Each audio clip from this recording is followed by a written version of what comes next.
तो सनातन जी के कांधे पर हाथ रखे हुए चंद्रशेखर, तपन मिश्र और वो महाराष्ट्रीय ब्राह्मण चार हो गए। इनके साथ पहुंचे। जो ही मठ के समय पहुंचे से सनातन जी के कांधे से हाथ हटा लिया और दृष्टि नीचे की हुए, हाथ जोड़े हुए ऐसे, जैसे बहुत हाथ जोड़ी हुई दृष्टि नीचे की हुए प्रवेश किया। तो कुछ जो महाराष्ट्रीय ब्राह्मण के सेवक थे वो चरण प्रक्षालन के लिए, तो प्रभु ने चरण ऐसे वापस कर लिए। नहीं नहीं, तो अब एक मर्यादा होती चरण, तो ऐसे जल लिया अपने चरणों में। महाप्रभु ने चरण स्पर्श नहीं करने दिए, अत्यंत दैन्य। और जहां सबके चरण धोए जाते थे, जो उसी चरण धोए हुए जल में ऐसे, जहां कीचड़ ऐसा रज का बन चुका था, वहीं ऐसे बैठे सब ऊपर मंच में गद्दे गिरदे पर ऐसे बैठे हुए, बीच में सिंहासन पर प्रकाशानंद जी बैठे हुए। अब तो सन्यासी मंडली जो उत्सुक थी कि मैं वेदांत के द्वारा परास्त करूंगा प्रकाशानंद जी के शिष्य, और काशी के विद्वानात देखेंगे श्री श्री चैतन्य कृष्ण चैतन्य सन्यासी का कितना ज्ञान है। अब तो सबके होश उड़ गए केवल इसी क्रिया से। वही सबके नीचे, मतलब वो मंच में सब बैठे हुए, शास्त्रार्थ करने का अहम जो लिए थे, पहले चरित्र में पहले ही प्रवेश करते ही सबके अहंकार का मर्दन हो गया इस दैन्यता ने। जो मोहरी थी जहां सबके चरण धोए जाते थे, वैसा वहीं बैठ गए सब। क्या तेज है महाप्रभु के श्रीमुख का, क्या दैन्यता है। ऐसा आज तक रूप लावण्य और दैन्य तो देखा ही नहीं। मोहरी के पास बैठ गए।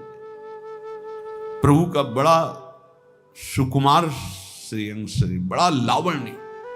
ध्रुवदास जी ने लिखा है कि गौड़ देश सब उद्धर्यो प्रकट कृष्ण चैतन्य, तैसे नित्यानंद हु रस में भयनंद, पावत ही तिनको दरस उपजय भजनानंद, बिन ही श्रम छुट जाए सब जे माया के फन।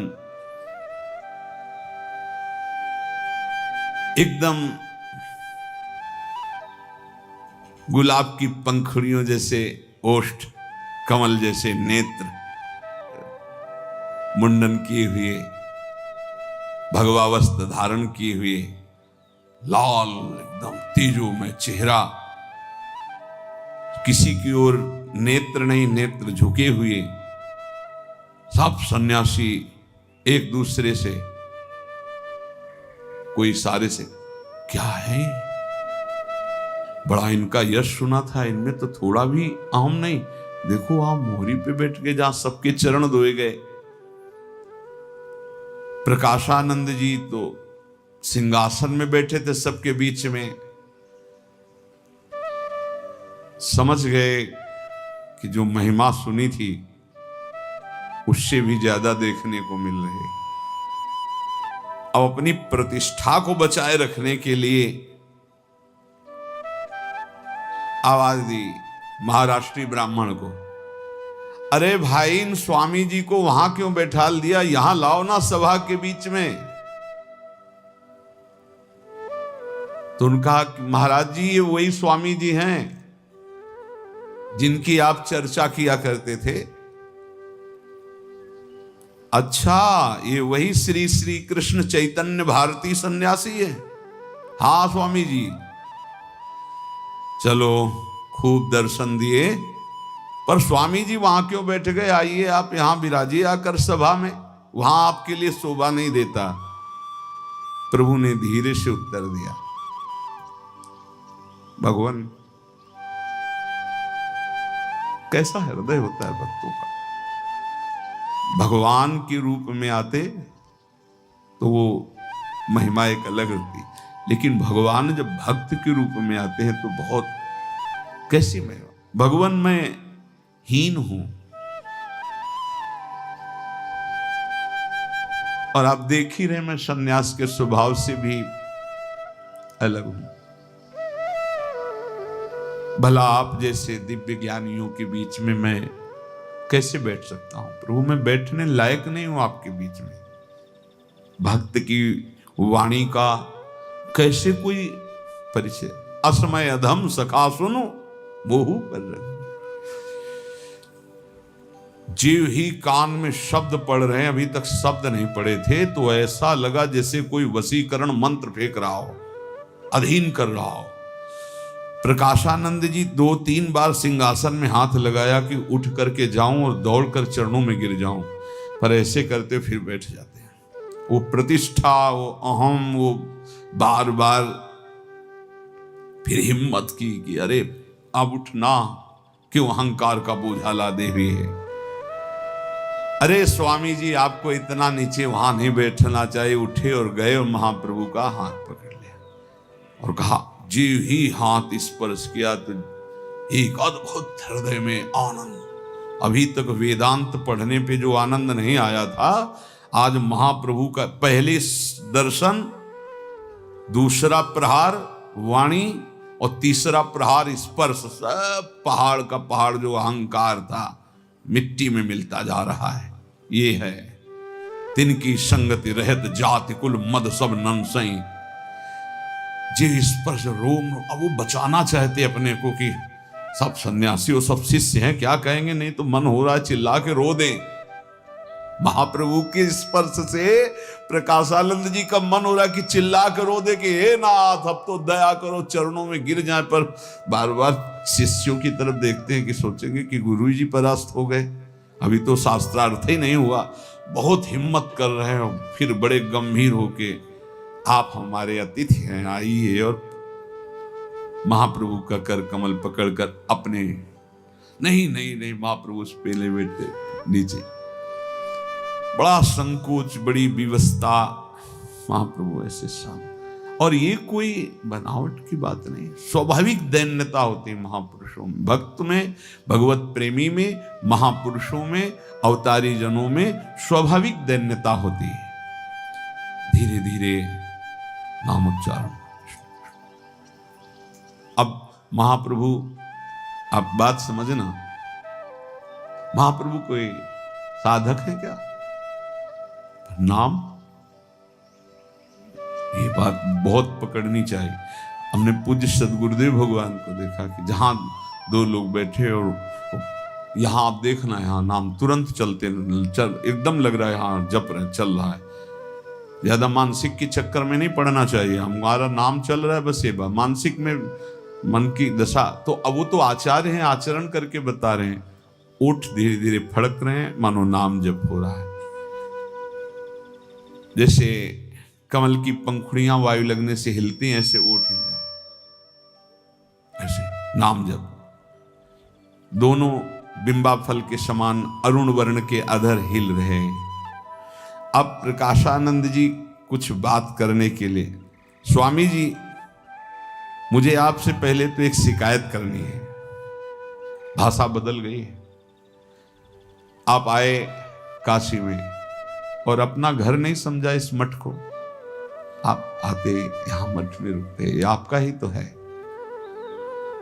देखो आप साधु, हम साधु, तो आप अपने घर की तरह क्यों नहीं? भाषा बदल गई। अभी तक वाराणसी में आपका ही तो मठ है, आप सुनाए उनके घर में ठहरे हुए हैं। ऐसा लगता है कि आप अभी तक मुझे अपना नहीं माना, प्रकाशानंद जी ने कहा। महाप्रभु ने धीरे से देखा प्रकाशानंद जी, अपना तो मान लिया तभी तो हम आए, कहा नहीं। दृष्टि से देखा तो एक वेदांती सन्यासी ने कहा, मौनम स्वीकृति लक्षणम।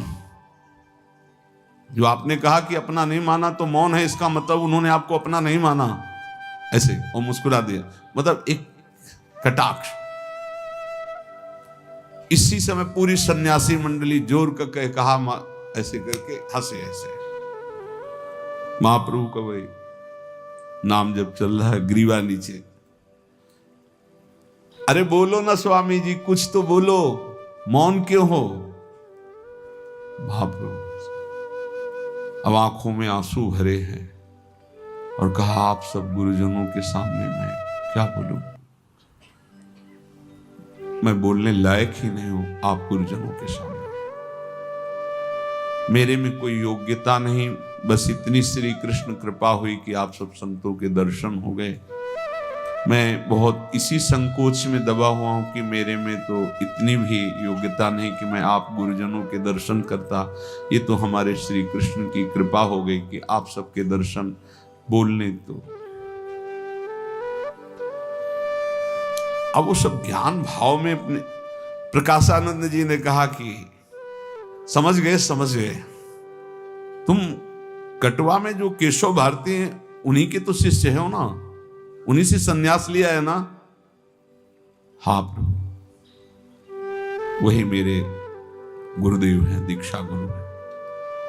प्रकाशानंद जी फिर बोले, मतलब अब वो किसी तरह महाप्रभु से बात करना चाहते हैं।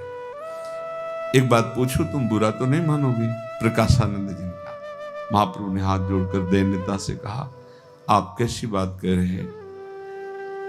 आप जो पूछेंगे मेरे हित की बात होगी, आप मेरे गुरुजन हैं, आप आदेश कीजिए, मेरा कल्याण ही होगा आपके उपदेश से। कैसे दाता हैं, कैसे दाता है? प्रकाशानंद जी ने कहा, हाँ मैं पूछना चाहता हूं कि आप सन्यासी हैं? जी। मुख्य धर्म क्या है आपका?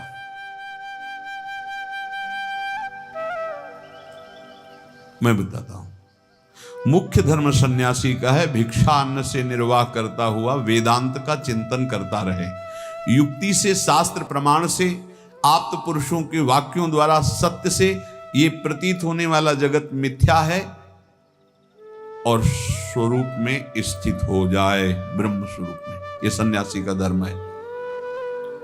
तो ये तुम छोड़ करके कृष्ण कृष्ण कृष्ण, ये क्या है? प्रभु ने हाथ जोड़कर कहा, भगवान मेरे गुरुदेव ने मुझे यही उपदेश किया है, कृष्ण ही वेदांत का फल है, कृष्ण ही वैराग्य का फल है। शायद उन्होंने मुझे इसी बात का अधिकारी समझा, इसलिए उपदेश किया है। और क्या भगवान शास्त्रों में गुरु आज्ञा से बढ़कर कोई बात होती है क्या?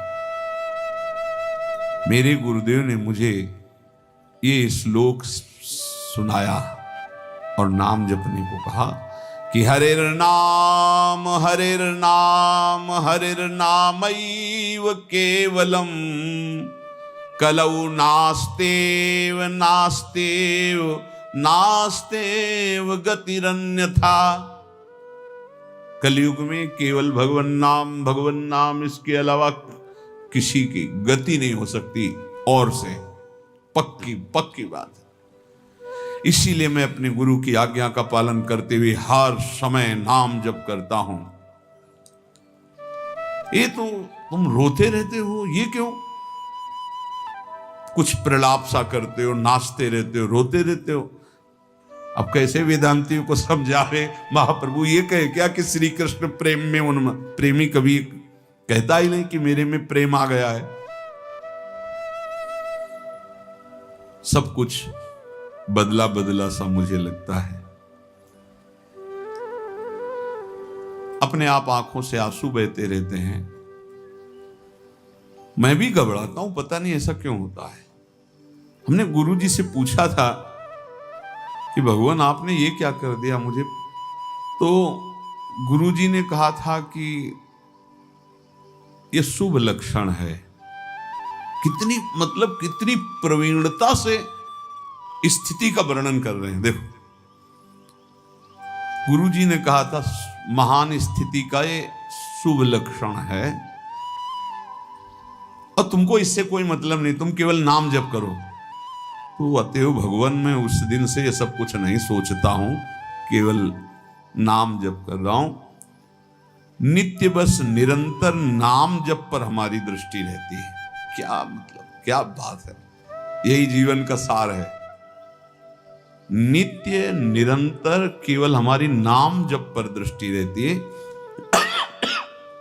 और अब तो ऐसी लत लग गई है, आदत, स्वभाव, आसक्ति कि छूट जाए प्राण तो बात अलग है, नहीं तो नाम नहीं छूट सकता। प्रकाशानंद जी बात, हाँ वो तो महिमा हरि नाम की भी है, उसका स्मरण करना चाहिए, उत्तम है। कलिसंतरण उपनिषद में नाम की बड़ी महिमा है, पर तुम सन्यासी होकर ब्रह्म सूत्र से उदास कैसे हो सकते हो? वेदांत दर्शन क्यों नहीं आप चर्चा करते वेदांत की? महाप्रभु ने कहा, भगवान ऐसा कौन आस्तिक होगा जो वेदांत को नहीं मानता, वेद को नहीं मानता? भगवान व्यासदेव जी ने ब्रह्म सूत्रों की व्याख्या की है। प्रकाशानंद जी ने कहा, ब्रह्म सूत्रों में निर्विशेष ब्रह्म का प्रतिपादन किया गया है। अहंग्रह उपासना द्वारा निर्विशेष ब्रह्म का चिंतन कर लो तो संन्यास धर्म सार्थक हो जाएगा। नाचना गाना ये वेदांत सूत्र के विपरीत है। अहंग्रह उपासना का मतलब होता है मैं ही ब्रह्म हूं, मैं ब्रह्म हूं। प्रभु ने कहा, चैतन्य महाप्रभु ने, कि क्या ब्रह्म सूत्रों की व्याख्या करने वाले भगवान व्यासदेव जी नहीं जानते क्या? आप ये कैसे कह सकते हैं कि निर्विशेष निराकार ब्रह्म का ही प्रतिपादन ब्रह्म सूत्र करते हैं? अगर ब्रह्म सूत्रों की व्याख्या वेदों का विभाजन करने वाले श्री कृष्ण द्वैपायन भगवान व्यासदेव जी उसकी व्याख्या की, तो निर्विशेष ब्रह्म को ही केवल व्याख्या करते। आपने गौर से नहीं देखा, इसलिए आपको ऐसा लग रहा है। सब कुछ वर्णन करने के बाद भी व्यासदेव जी असंतुष्ट थे। जब नारद जी से मिले तब नारद जी ने कहा, आप पूर्ण काम होकर असंतुष्ट कैसे हैं? तो उनका सब कुछ रचना हो गई, वेदों का विभाग किया, महाभारत भी वेदों का सार निकाल दिया, इतिहास महाभारत और सब पुराणों की भी रचना की, पर एक असंतुष्टि है। तो उन्होंने कहा कि संतुष्टि होगी श्री कृष्ण यश गाने से, तभी श्रीमद् भागवत की रचना। आसपास देखा, सब सन्यासियों को सोच रहे हैं कि कहीं फंसा न लें और हमको। तो प्रकाशानंद जी कहने, तुम कैसी अशास्त्रीय बात कर रहे हो? ब्रह्म सूत्र तो केवल निर्विशेष निर्गुण निराकार ब्रह्म का ही प्रतिपादन करते हैं। भगवान शंकराचार्य ने विस्तार के सहित अपने भाष्य में इसका वर्णन किया है। क्या तुमने शारीरिक भाष्य नहीं पढ़ा? क्या तुम शंकराचार्य जी को नहीं मानते कि ऐसा? चैतन्य महाप्रभु ने कहा, सार्वभौम भट्टाचार्य कौन सा ग्रंथ है जो नहीं जानते? तो सुनाए हैं, हमें वेदांत का भी पता है, शारीरिक भाष्य का भी सुना है, पर जो हमारी समझ में आया वो हम आपको कह रहे हैं। और आपने कहा भगवान शंकराचार्य को तो जगत गुरु हैं, गुरुदेव हैं, कौन ऐसा उनको नहीं मानेगा? हम भी तो उन्हीं की परंपरा में हैं। दशनामी शांकर संप्रदाय के आचार्य शंकराचार्य जी हैं, तो हम भी तो उन्हीं के जगन मान्य गुरु हैं। वो उनके श्री चरणों में पूरी श्रद्धा रखते हैं। प्रकाशानंद का ये कोई मानना हुआ? मानना तो तब होगा जब आप शंकर भाष्य के अनुसार बोलिए, वेदांत के अनुसार बोलिए। भगवान व्यासदेव जी तो शंकर भाष्य वो मानते हैं, भावों को तो शंकर भगवान समझते हैं, उन्होंने ही तो शंकराचार्य जी के रूप में प्रकाशित किया है। हम एक शब्द में कहते हैं कि उपाधि रहित अखंड सत्ता निर्गुण निराकार निर्विशेष ब्रह्म की, ये वेदांत कहता है। जब जगत वास्तव में कुछ है ही नहीं तो जीव और ब्रह्म, इसमें भेद कैसा? फिर किसकी स्तुति, किसका प्रणाम, किसके लिए नाचना, किसके लिए गाना, किसके लिए रोना? हाँ, यही था। तभी 20 वर्ष कभी रोना लिया है। किससे विनय करें, किससे प्रार्थना करें जब कोई दूसरा है ही नहीं? सब नित्य शुद्ध बुद्ध मुक्त ब्रह्म स्वरूप है। प्रकाशानंद जी ने। इसके अतिरिक्त सब स्वाप्निक, सब माया, सब मिथ्या।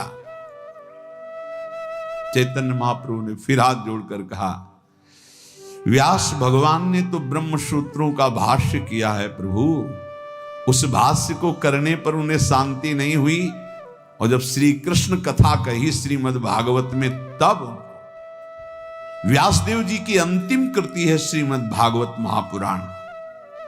आप तो सर्वशास्त्र वेदता, ठीक ठीक बताइए, श्रीमद् भागवत को आप मानते हैं?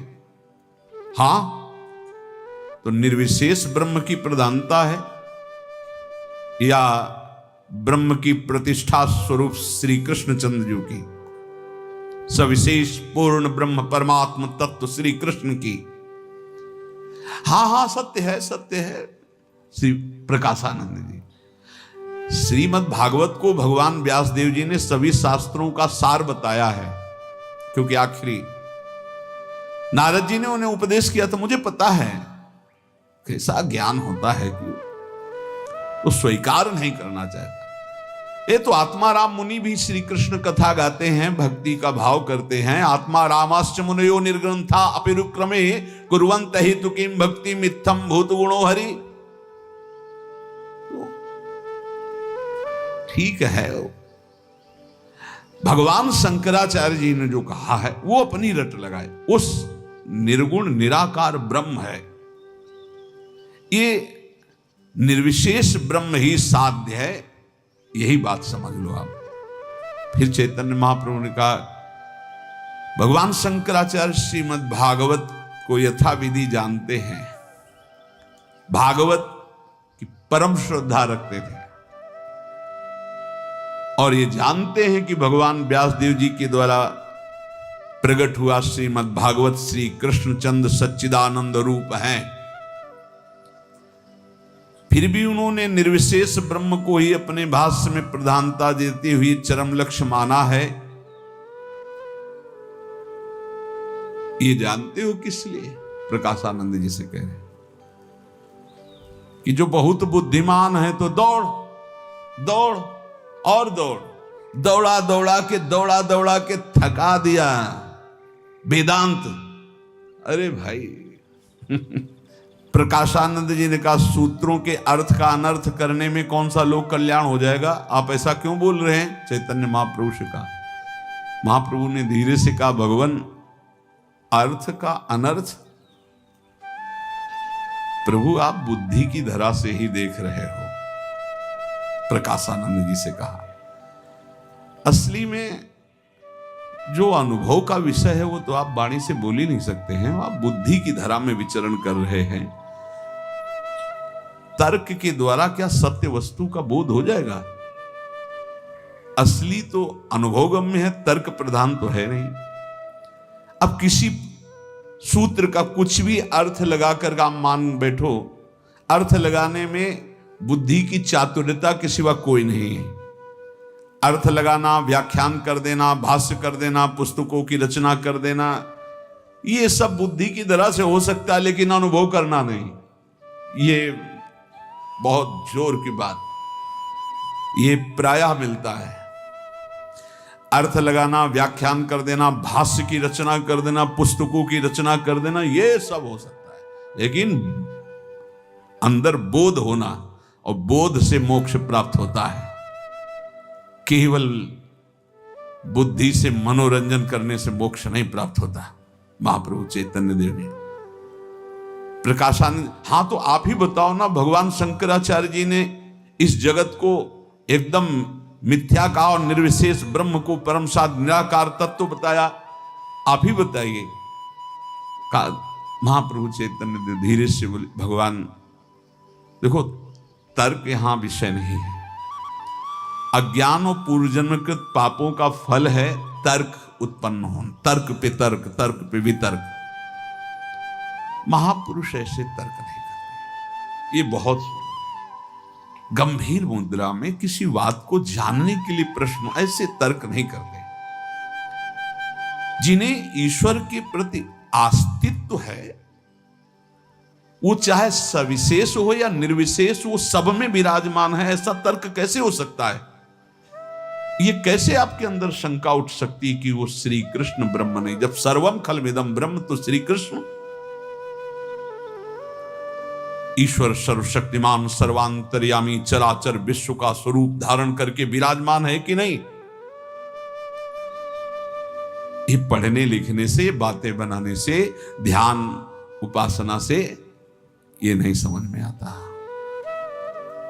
ये समझ में आता है जब गुरु कृपा हो जाए, खूब नाम जप करे, तब सर्वत्र अपने प्रभु का दर्शन होता है। यदि सर्वत्र दर्शन होता तो फिर तर्क वितर्क कैसा।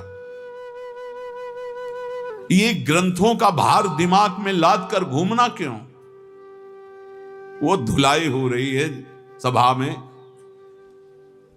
जब जानते हो कि सर्वत्र वो विराजमान है तो फिर ये शंका क्यों कि वो सविशेष नहीं है, वो निर्विशेष ही है। वो जब कण कण में ईशावास्यविदम सर्वम यत्किंच जगत्याम जगत, फिर कौन कण ऐसा जो ब्रह्म नहीं। तो आप कैसे ऐसे कह सकते हैं। आपने शास्त्रों को केवल बुद्धि में रखा है और तर्क के द्वारा आप उसे में परास्त करते हैं जो आपके सामने होता है। लेकिन शास्त्रों को अगर श्रद्धा में विराजमान करते तो ये तर्क खत्म हो जाता। अंत तक बुद्धि तो तर्क में फंसी रहने से कोई अनुभव नहीं होता। शास्त्रों का पठन है तर्कातीत तत्व में स्थित हो जाना।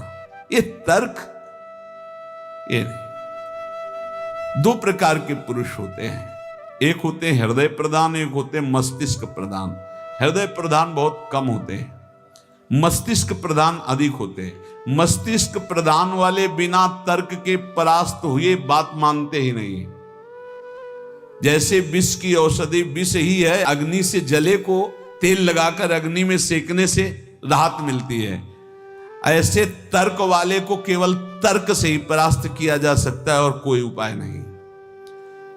तर्क करते करते बुद्धि को इतना सूक्ष्म बना दिया जाए कि बुद्धि शक्तिहीन हो जाए, तब स्थूल सूक्ष्म कारण तीनों से रहित हो जाती है और परमार्थ स्वरूप में स्थित हो जाती है। इसलिए शंकर भाष्य है, इसलिए वेदांत रगड़ रगड़ के तर्क कर करके हार गई, बुद्धि शक्तिहीन हो गई। अब बैठ गए, जब बैठ गई तो स्थूल सूक्ष्म कारण तीनों हटाओ स्वरूप। महाप्रभु चैतन्य देव बोल रहे, भगवान शंकराचार्य जी ने उन तर्क के द्वारा युक्तियों को भगवत तत्व तक पहुंचाने के लिए ऐसा सूत्र रखा है कि भारी से भारी तार्किक भी लड़खड़ा करके वहां गिरे और बुद्धि शिथिल होकर भगवत स्वरूप को प्राप्त हो जाए। सचमुच सचमुच भगवान शंकराचार्य जी ने सीमा रख दी, नहीं कोई क्रॉस कर सकता। ऐसे तर्क की वेदांत श्रवण पठन का इतना प्रयोजन है महाराज कि बुद्धि तार्किक जो है मस्तिष्क प्रधान, वो बुद्धि थक जाए, सूक्ष्म हो जाए, पवित्र हो जाए, शांत हो जाए, भगवत स्वरूप हो जाए, तर्कों से हट जाए। तर्कों में बने रहना लक्ष्य नहीं होता, क्योंकि परमार्थ का स्वरूप तर्कातीत है। महाराज वास्तविक ज्ञान में और अज्ञान में बहुत अंतर है, आकाश पाताल जैसा है। चैतन्य महाप्रभु बोल रहे, ये जब तक तर्क है तो पहचान है कि वो अज्ञानी है। मतलब भरी सभा में आज असली ज्ञान का बोध हो रहा है प्रकाशानंद जी को। वो अपने को परमार्थ की तरफ बढ़ता हुआ समझता है, लेकिन नहीं, जब तक तर्क है तब तक परमार्थ की तरफ नहीं। सच्ची श्रद्धा से परमार्थ को जाना जाता है, तर्क के द्वारा नहीं।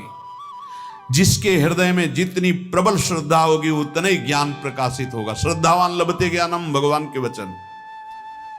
क्या श्रद्धावान तार्किक होता है? क्या श्रद्धावान अभिमानी होता है? जहां तर्क है, शंका है, हमारी मान्यता है कि वो पूर्व जन्म के पापों का फल है। जहां तर्क है, शंका है, तो हमारी मान्यता कि पूर्व जन्म के पापों का फल है। तर्क अज्ञान पर उठता है, पाप उसे तर्कातीत स्थिति में नहीं जाने देता है। भगवान असली परमार्थ कुछ और होता है। असली परमार्थ श्रद्धा और विश्वास के बिना नहीं जागृत होता। हम एक शब्द में कह सकते हैं कि वो ढोंग कर सकता है सिद्ध होने का, लेकिन ढोंगी से भगवान बहुत दूर होते हैं। परमार्थ का स्वरूप तर्कातीत है। भाव, सरलता, शंकाहीन स्थिति, वो केवल अपने ही आराध्य में तल्लीन रहता है। कोई तर्क प्रमाण की उसे जरूरत नहीं होती। चाहे निर्विशेष हो चाहे सविशेष, स्थिति दोनों की एक ही होती है। क्या बात महाप्रभु, चाहे निर्विशेष हो या सविशेष, स्थिति दोनों की एक होती है। वो मान अपमान से ऊपर दोनों होते हैं, ज्ञानी अज्ञानी, ज्ञानी या भक्त। अज्ञान में तर्क होता है, अज्ञान में नाना प्रकार की वासनाएं होती, लेकिन ऐसी सिद्धि क्या जिसमें इस तरह का तर्क हो। हम आपसे प्रार्थना करते हैं कि आप जिसे समझ रहे हैं कि कृष्ण कृष्ण कृष्ण बोलना और वेदांत पढ़कर निर्विशेष ब्रह्म को जानना, तो आप उसे श्रेष्ठ और इसे लघु समझ रहे हैं। कृष्ण कृष्ण कृष्ण बोलते जाओ, सविशेष निर्विशेष सबका अनुभव हो जाएगा। वही चीख चीख के रोज चर्चा होती है कि आप नाम जप करो, सब निराकार साकार आत्म तत्व का बोध, भगवत प्रेम सब हो जाएगा, अपने आप आपके हृदय में आ जाएगा। जगत चाहे सत्य हो या असत्य हो, तुम इसका प्रयोजन मत रखो, तुम केवल नाम जप करो, सब पता चल जाएगा। बहुत सुना। प्रकाशानंद जी ने कहा तब तो फिर ये दंभ हुआ कि उसे कुछ समझ नहीं है, बस चल रहा है। इसे क्या सिद्ध करना चाहते हो? भगवान शंकराचार्य जी ने इस जगत को त्रिकाल में असत्य कहा है। ब्रह्म सत्यम जगत मिथ्या। आप कह रहे कुछ समझने की जरूरत नहीं, बस कृष्ण कृष्ण बोलते चले जाओ,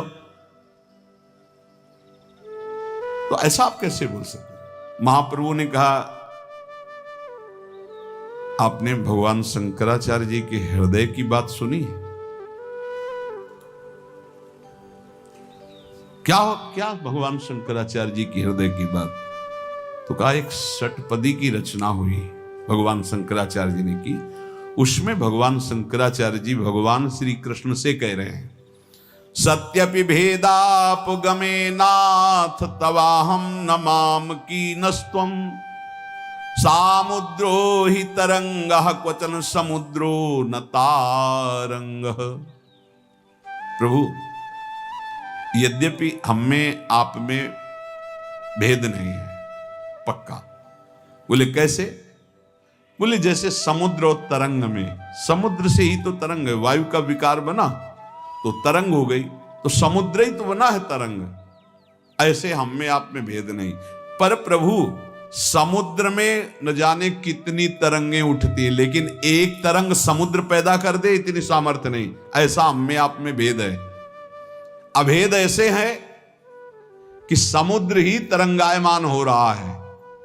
यह अभेद बात पक्की, बिल्कुल ध्रुव सत्य बात। उसी ब्रह्म की तरंग है, लेकिन एक तरंग समुद्र पैदा कर दे ऐसी सामर्थ्य किसी तरंग में नहीं है। तभी कभी कभी चर्चा में कहा कि चाहे अभेद भाव से ब्रह्म भाव को प्राप्त हो जाओ, ब्रह्मविद ब्रह्म ही बहुत परम सत्य बात है, लेकिन जो भगवान श्री कृष्ण में सामर्थ्य है वो उन्हीं में सामर्थ्य है, वो दूसरे में नहीं है। वो ऐसा जैसे हर तरंग समुद्र ही है। वायु विकार हटा तो समुद्र ही था, वायु विकार गया तो लहर हो गई, ये बात। पर ऐसी करोड़ों लहरें हैं, पर एक लहर समुद्र नहीं पैदा कर सकती। करोड़ों लहरें समुद्र में, समुद्र है श्री कृष्ण और लहरें हैं ये सब चराचर जगत। तो जो भी ब्रह्म प्राप्त है वो भगवत स्वरूप ही है, कोई अंतर नहीं। पर श्री कृष्ण के समान ऐश्वर्य महिमा सामर्थ्य शक्ति ही है। भ्रकुटी विलास सृष्टि लय हुई श्री कृष्ण में ही है। हम कह रहे कि कोई भी महात्मा को बड़े चमत्कार होते हैं संतों में, लेकिन जो भगवान का प्रकृति के द्वारा बनाया हुआ नियम है उसको कोई तोड़ के दिखावे। चलो इस समय दिन के 9 बज रहे, रात्रि के 9 बजे, खत्म है, सूर्य शांत, चाहे जितना छूछा करते रहो, जो सृष्टि का क्रम है उस पे कोई अंतर। कुछ देर के लिए ऐसे मंत्रों की सिद्ध करने वाले कि थोड़ी देर वर्षा रोक ले, समय आपको देना पड़ेगा, घंटा 2 घंटा 4 घंटा, तो आपका तप उतना खर्चा होगा और वो रुक जाएगी। ऐसा है, मंत्रों का बल ऐसा है। लेकिन वर्षा ऋतु ही नहीं आएगी, ऐसी सामर्थ्य नहीं। सूर्य को रोक लिया गया, ये तपस्वियों में, ब्रह्म ऋषियों में देखा गया कि वो अपने संकल्प से सूर्य को रोक, लेकिन सूर्य ही ना चले या रात ही ना हो, ऐसा आज तक कोई नहीं। साफ भगवान की जो बनाई हुई प्रकृति, इसका कोई परिवर्तन कर दे, वो सिर्फ श्री कृष्ण का चिंतन करके तदात्म होकर ब्रह्म रूप स्थित हो गए, पक्की बात। लेकिन जो श्री कृष्ण में सामर्थ्य, वो केवल श्री कृष्ण में सामर्थ्य है, सब उसी में समा गए, वो बात। अगर आप ब्रह्म स्वरूप और सोचो कि मैं प्रभु हुई हूं, चिंतन करके तन्मय हो गए, जो प्रभु करते हो हम कर सकते हैं, ऐसा कोई नहीं है, कोई नहीं है। त्रिभुवन में सब हरि शरणम है, सब हरि शरणम। इसीलिए चैतन्य महाप्रभु ने कहा, क्या तुमने हृदय की बात नहीं सुनी शंकराचार्य जी की? ये शंकराचार्य जी का ही है। प्रकाशानंद जी एकदम आश्चर्य में हो गए, क्योंकि एकदम ऐसे सब, अरे उनका ये हमारे आचार्य का विनोद है। ओ मतलब शंकराचार्य जी ये विनोद में कह रहे हैं, और सब जो निर्विशेष ब्रह्म की बात है वो सत्य बोल रहे हो, ये विनोद कर रहे हैं। बिल्कुल सत्य बात यही है कि वो ब्रह्म निर्विशेष है। प्रभु ने कहा, फिर मैं दोहरा रहा हूं, ये तर्क से क्षुब्ध हुई बुद्धि अनुभव से शून्य होती है। क्या आपको सच्ची शांति मिल गई है? बस ये बात होती, जब सामने सब तर्क एक तरफ हो, अंतिम बात है, क्या आपको सच्ची शांति मिल गई है? क्या सभी कुछ भूलकर अपने स्वरूप में या श्री कृष्ण के लिए दीन होकर रोना आया है? क्या हृदय कभी आनंद में उफान में आया? प्रकाशानंद जी टूटते चले जा रहे हैं, क्योंकि ये बातें तर्क की नहीं, सीधे नेत्र में नेत्र डालकर महाप्रभु बात कर रहे हैं। क्या ऐसा हुआ? भगवान शंकराचार्य जी के ही शब्द बोल रहे हैं महाप्रभु चैतन्य देव। मत्स्यादि भिरवतारैरवतारवता सदा वसुधाम परमेश्वर परिपाल्यो भवता भवताप भीतु हम। मत्स्य अवतार धारण करके, मत्स्य आदि अवतार धारण करके पृथ्वी के पालन करने वाले, समस्त संकटों का निवारण करने वाले, संसार के तापों में डूबे हुए मुझको आप अपनी शरण में आया हुआ मानकर सच्चे हृदय से मैं प्रार्थना कर रहा हूं, मुझे बचा लीजिए। क्या आपने ये नहीं पढ़ा? प्रकाशानंद जी ने कहा, यथार्थ में सब आचार्य के विनोद हैं। अब पुराने हैं, कोई नए थोड़ी कि इतने में श्रद्धा। बहुत तर्क वितर्क ये बड़े महापुरुषों के सानिध्य से ही नष्ट हो सकता नहीं। आप समझो, हजारों शिष्य हैं महाराज के, परम ज्ञानी हैं, लेकिन जब आंख में आंख डालकर बात पूछा, क्या शांति हृदय में जागृत हो गई? परम शांति। श्रद्धावान लभते ज्ञानम तत्परा संयतीन्द्रिया ज्ञानम लब्ध्वा पराम शांति। क्या प्राप्त है? क्या हृदय में आनंद की उफान है? अगर होती तो तर्क कैसा, ये ईर्ष्या कैसी, ये द्वेष कैसा, ये वो अंदर से टूट रहे हैं कि हम चरण पकड़ने पर फिर भी आखिर अब वो आगे टूट जाते हैं। जो टूट गया तो उसे जोड़ दिया जाता है। सीधे जो जोड़ा, तो रोज सुबह आप उनकी जोड़ सुनते, बेजोड़। ऐसी जगह जोड़ा जहां बेजोड़ हो गए, नहीं हो गए। अद्वितीय प्रेम विधि के उपासक, जैसे वहां अद्वैत ब्रह्म की स्थिति है, ऐसे अद्वैत, इसके समान कोई दूसरा है ही नहीं। यह अद्वैत ये भी है, यह अद्वैत का खेल नहीं। यहां प्रेम की प्रिया प्रीतम, प्रेम का वृंदावन, प्रेम की सहचरी, प्रेम के सेवा पात्र, प्रेम के खग मृग, यहां सब अद्वैत है। यहां द्वैत नहीं है। द्वैत जगत में है, पर इस अद्वैत में जो द्वैत है उसका अद्वैत स्थित महापुरुष भी नहीं परिचय जानते। वृंदावन की रजरानी और रसिक जन ये अंतिम फाइनल में पहुंच गए हो। बस आप शांत रहिएगा, धैर्यपूर्वक रहिएगा और राधा राधा कहिएगा। बहुत ऊंचाई की स्थिति, जहां से ऐसे ऐसे बड़े महापुरुष वहां तोड़ करके यहां वृंदावन की रज का सेवन करने का सौभाग्य मिला। अपने लोग तो किसी काम के नहीं थे। कोई वेदांती कट्टर है, कोई ब्रह्म ज्ञानी हो, क्या क्या। अपने लोग क्या है, गली कूचों में क्षुद्र विषयों के लिए भटकने वाले जीव हैं। ईमानदारी से देख लीजिए, कितने बड़े साधक हो, तपस्वी हो, त्यागी हो, बैरागी, अगर होए मन में भ्रम तो फिर माया भगवती प्रश्न करेंगी तो उत्तर दे देना। उन्हें ईमानदारी से देखो, अगर आप बैठे हो तो केवल लाडली जी की कृपा में बैठे हो, दूसरा कोई उपाय नहीं। यही कृपा तोड़ तोड़ के ऐसे महापुरुषों को लाई। जहां लाई वहां अपने जैसे अधमों का नंबर लग गया। लाइन में एक सुविधा होती है, क्या होती है, जैसे ऐसे लाइन है ना, उसमें चलना नहीं पड़ता, धक्के से पहुंच जाते हैं। नहीं पहुंच जाते हैं तो अपने लोग चलने लायक ले, पीछे वो आगे महापुरुषों की लाइन, हम उसी लाइन में खड़े हैं जिसमें नागरी दास जी, जिसमें सेवक जी महाराज, जिसमें बड़े बड़े महापुरुष। तो अब गुरुदेव के पीछे खड़े हैं और लाइन वो प्रिया प्रीतम के समीप है।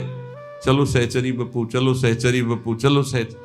तो अब हमारी तो हिम्मत है नहीं चलने की, पर भीड़ में इतना पीछे से धक्का आता है, कदम आगे बढ़ता चला जाता है।